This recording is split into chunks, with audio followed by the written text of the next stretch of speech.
충북도가 최근 코로나 집단 감염 확진자가 계속해서 발생하고 있는 청주시를 대상으로 특별 방역 대책을 추진합니다.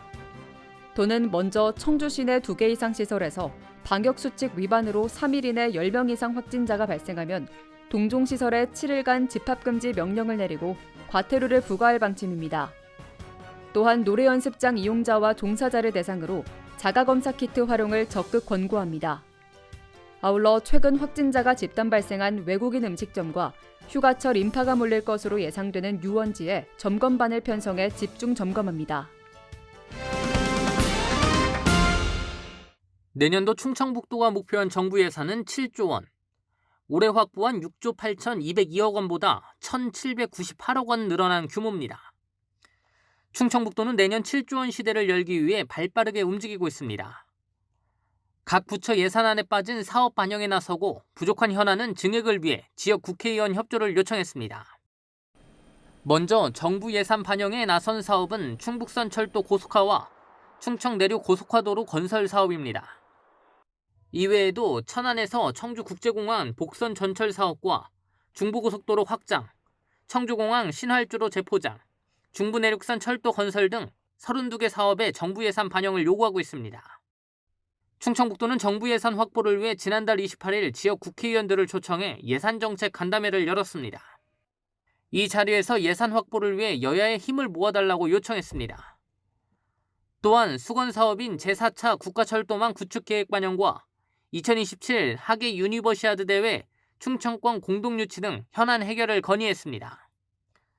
충청북도도 지역 발전을 이끌 주요 사업을 정부 예산에 반영해 추진하겠다며 도정사상 최초로 정부 예산 7조 원 시대를 열기 위해 막판까지 최선을 다하겠다고 설명했습니다.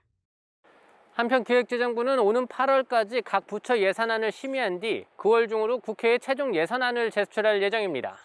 CBI-TV 신국진입니다. 충북도가 도청 대회의실에서 도내 주요 경제기관 단체가 참여하는 목요경제회의를 열었습니다. 이날 회의는 이시종 지사와 이명훈 충북상인연합회 회장 등 도내 경제 관련 기관 단체장 20명이 참석해 기관별 주요 현안에 대해 논의했습니다.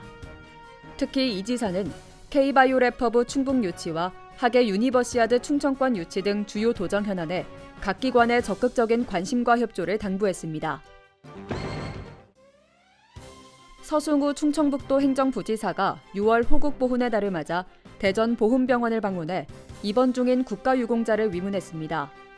서 부지사는 우리가 누리는 자유와 번영은 국가유공자의 희생이 있었기에 가능했다며 국가유공자들의 나라를 위한 고귀한 희생과 헌신에 존경과 감사의 뜻을 전했습니다. 또한 입원 환자들의 치료와 재활에 힘쓰고 있는 대전보훈병원 의료진과 직원들의 노고에 감사의 뜻을 전했습니다. 충북도가 올해 상반기 자동차세로 496억 원을 부과했습니다. 이번 자동차세는 지난 1일 기준 자동차 소유자를 대상으로 부과된 것으로 연납으로 1년치 자동차세를 미리 납부한 차량은 과세 대상에서 제외됐습니다. 납부 기한은 이달 30일까지로 기한을 넘기면 3%의 가산금이 부과됩니다. 납부는 전국 모든 금융기관과 인터넷 지로, 위택스 등에서 할 수 있습니다. 알림마당입니다. 보은 남산 충원탑 일원의 무궁화 동산이 조성됩니다. 오는 11월 말까지 1억 원을 투입해 보은읍 죽전리 일대에 조성되는 무궁화 동산에는 적단심 계열을 중심으로 373그루의 무궁화가 심어집니다. 영동 중심시가지의 전선지중화 사업이 모두 마무리됐습니다.